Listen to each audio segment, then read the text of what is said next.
Oui,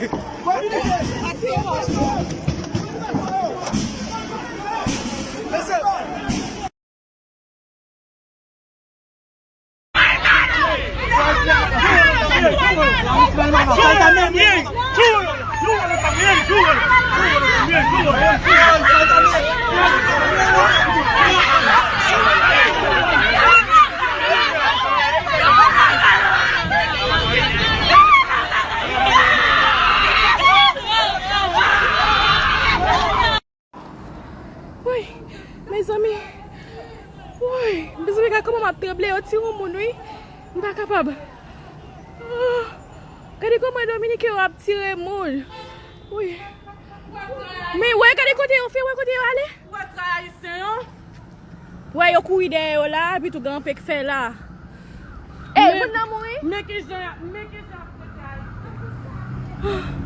Mes amis, on a aussi là, oui, toute bagaille ça yo.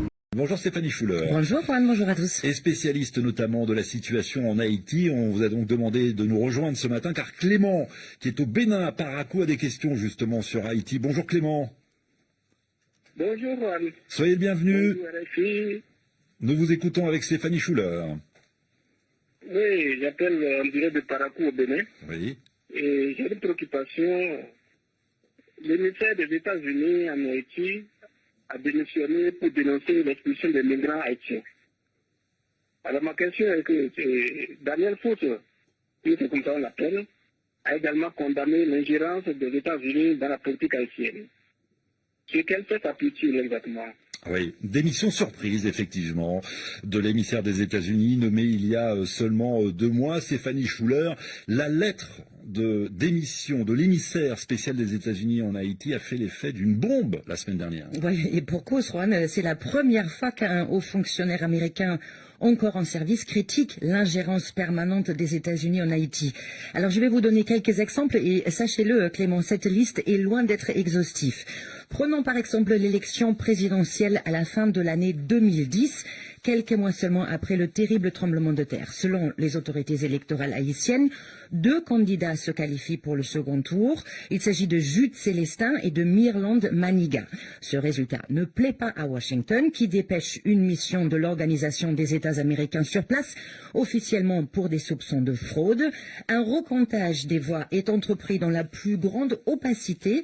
Au final, Jude Célestin est évincé du second tour au profit d'un certain chanteur dont vous connaissez très certainement le nom. Michel Martelly. Exactement, Michel Martelly. Et c'est lui qui emportera finalement la présidentielle, alors que initialement il n'était même pas au second tour. Et dans les années qui suivent, Stéphanie Schuller, les États-Unis soutiennent Michel Martelly coûte que coûte. Et ça alors que le nouveau président haïtien ne respecte pas les échéances électorales, notamment il remplace les maires dont le mandat est arrivé à terme par des agents intérimaires qu'il choisit lui-même.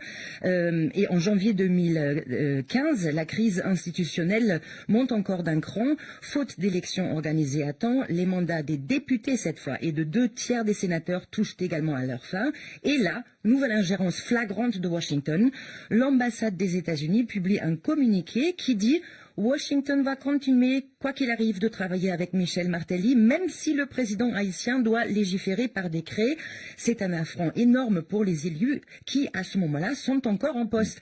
Et alors que les tractations de la dernière chance sont en cours au Parlement pour tenter de voter une prolongation éventuelle exceptionnelle de leur mandat et ainsi éviter la crise, l'ambassadrice personnellement des États-Unis s'invite au Parlement sans y être conviée. Ah oui.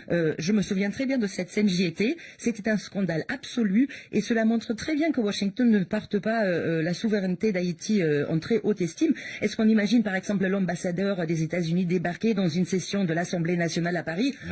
Non, bien évidemment. Non, voilà. évidemment. Et ce soutien américain, Stéphanie Schuller, s'est poursuivi durant la présidence de Jovenel Moïse. Absolument. Washington faisait même partie des rares appuis de ce chef d'État sous lequel, comme vous le savez, la situation politique, économique, sociale et surtout sécuritaire s'est dégradée comme jamais auparavant en Haïti. Après l'assassinat de Jovenel Moïse, c'est le Core Group, vous savez, ce groupe qui regroupe les pays, entre guillemets, amis d'Haïti, avec là encore à sa tête les États-Unis, qui a installé le Premier ministre Ariel Henry au pouvoir, alors que son prédécesseur, Claude Joseph, semble également tenir à ce poste.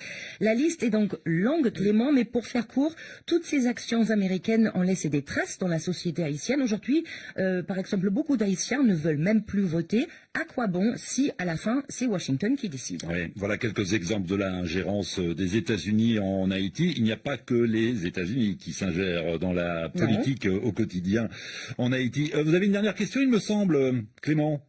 Oui, il y a une dernière question, Antoine. Mais Washington a-t-elle réagi à cette démission? Y a-t-il eu des réactions aux États-Unis, Stéphanie? Alors pas pour l'instant, pas de grandes réactions pour ce que a fait en fait l'administration Biden, c'est de démolir l'image de ce diplomate Daniel Foote, pourtant assez chevronné. Mais c'est quand même aussi après le départ de cet émissaire que le président Biden a fait deux annonces.